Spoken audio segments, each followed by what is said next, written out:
반갑습니다. 주식 9년차 여민아 프로입니다. 오늘 함께 살펴볼 종목은 이지입니다. 아직도 제대로 된 주식 정보방 정착을 못 하셨나요? 제 영상을 보신 것도 인연이라고 생각합니다. 매일 장중에는 추천 종목을 드리고 있습니다.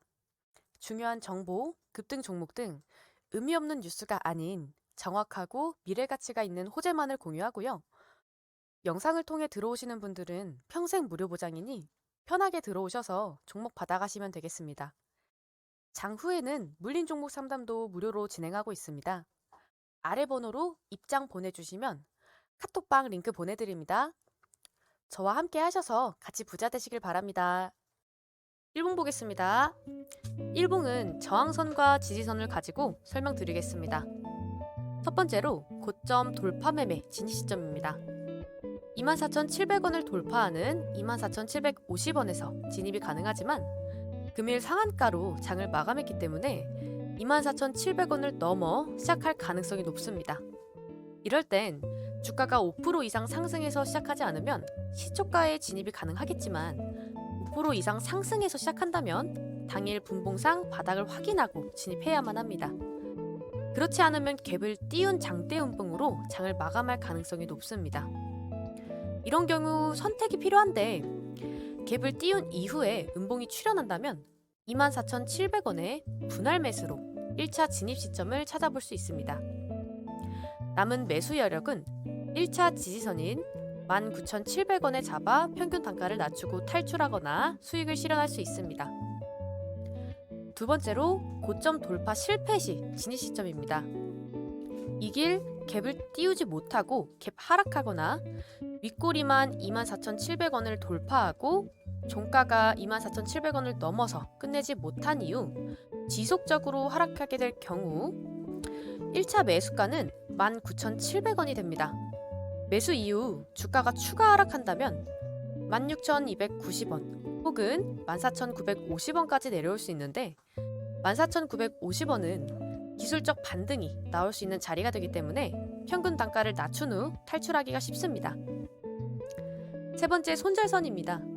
원칙적으로 마이너스 5% 손절을 기준으로 하지만 첫 번째, 하단 지지선을 이용한 매매를 생각하신다면 손절 이후 지지선에서 재매수하시거나 두 번째, 상당한 손실을 감수하시며 지지선에서 추가 매수하셔서 평단을 낮추실 수도 있습니다. 두 번째 방법을 이용할 수 있는 이유는 생각지 못한 지지선을 밟고 주가가 재차 상승 추세로 이어질 수 있기 때문입니다. 주봉 보겠습니다. 주봉은 박스 형태의 관점으로 설명드리겠습니다.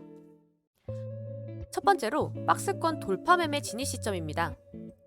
상단 박스의 저항선인 24,700원을 돌파하는 자리에서 매수가 가능합니다. 주봉이 끝나지 않은 시점이기 때문에 이번 주 금요일까지 지켜보고 매수하는 방법을 사용하실 수 있을 텐데 금요일 종가가 24,700원을 넘어서 마감해야만 진입이 가능합니다. 이때 중요한 것은 해당 주봉의 거래량입니다.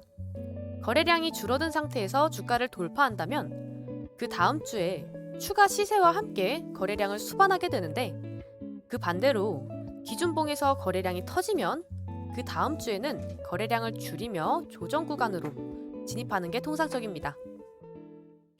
두 번째, 박스권 매매 진입 시점입니다. 현재가 기준 가장 의미 있는 박스권은 중상단 박스인 16,290원에서 19,700원입니다. 하지만 14,950원부터 16,290원 구간은 하이패스 구간이기 때문에 스르륵 흘러내려올 수 있는 구간입니다. 16,290원에서 1차 진입을 희망하시는 경우라면 16,290원을 이탈하는 봉이 발생할 때 14,950원 부근까지 내려올 수 있다는 것을 인지하시고 매수 타점을 잡으시면 될 것 같습니다. 마지막 손절선입니다. 주봉 매매의 경우 단기적 관점보다 중기 혹은 중장기 포트로 꾸미는 것이 좋습니다. 해서 마이너스 10%에서 마이너스 15% 정도 잡으시고 분할 매수를 통해 물량을 모아가시거나 지지선 매수 후 저항선 부근에서 불타기 하셔서 물량을 확보하셔도 좋을 것 같습니다. 꼭 확인하고 넘어가야 할 기업 분석입니다. 재무제표입니다. 매출액은 성장세를 생각한다면 적자라고 볼 수 없습니다. 전년 동기 마이너스 26.7%이긴 하지만 걱정 없습니다. 재무 비율입니다. 부채 비율이 유보율과 비교했을 때 큰 격차가 있진 않습니다만 누적 비율로 봤을 땐 유보율이 3배 이상 축적하고 있는 상황이기 때문에 나쁘지는 않습니다. 지분 분석입니다. 대주주의 지분율이 24.88%밖에 되지 않기 때문에 세력의 손바뀜이 빈번히 일어날 수 있다고 판단할 수도 있겠지만 시가총액이 1,589억 원으로 결코 낮지 않기 때문에 빈번한 손바뀜은 없을 것으로 생각됩니다. 첫 번째 뉴스입니다. 금일 테슬라가 차세대 전기차에 히토류 대신 페라이트를 사용할 확률이 높다는 소식에 이주의 주가가 영향을 받았습니다.